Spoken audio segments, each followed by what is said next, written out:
Welcome to our section on values. So John, what are values? Our values are the things that are important to us. Everyone has a different set of values, the things that are important to them. Okay.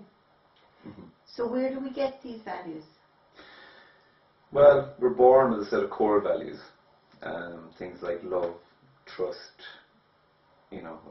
those kind of deep kind of values that everybody has, right? But then we accumulate a certain amount of other values as we grow up. We kind of get them from our parents, from our carers, from teachers, significant people in our lives.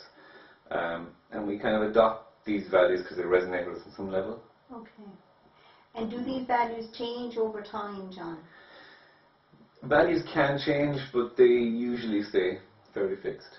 Okay. And because of that, if we were to kind of look at values as a way of increasing our level of happiness in our lives, we need to make our lives fit our values rather than change our values, because they're so fixed we can't change them. Okay.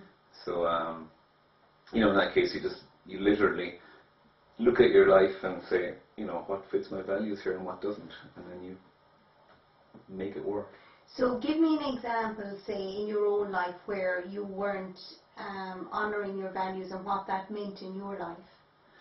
Well, I remember a few years ago, I was quite unhappy in my life, and I wouldn't have had an idea why. And it wasn't the case of I wasn't honouring my values in that, that it was a conscious decision, But looking back, I was working a job at the time that when I look back at it now, I go, oh my God, it was so not honouring my values in any way. I worked in an office, the environment on its own was terrible for me. Okay.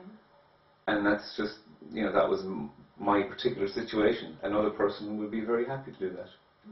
Okay. So what value was it in you that was not being honoured by you being in that environment?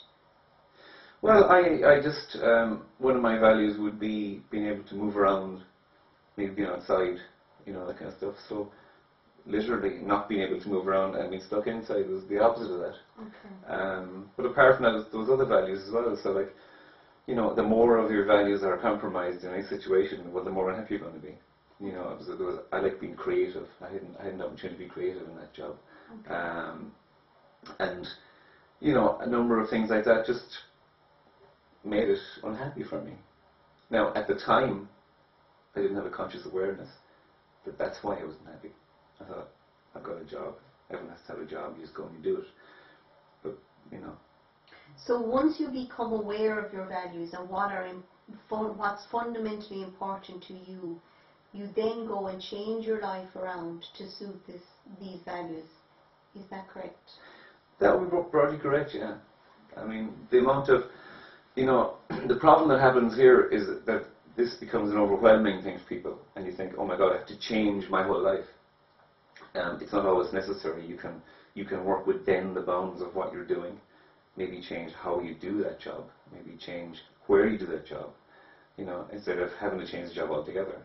Okay. Maybe you're not happy in your relationship. Maybe you can change how you relate to each other. Maybe you can change the way you do things instead of totally changing the relationship. Okay. Or totally, losing the relationship and getting a new one.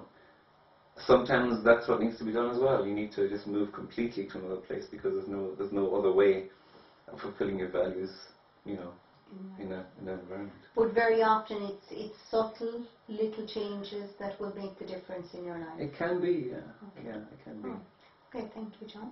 You're welcome.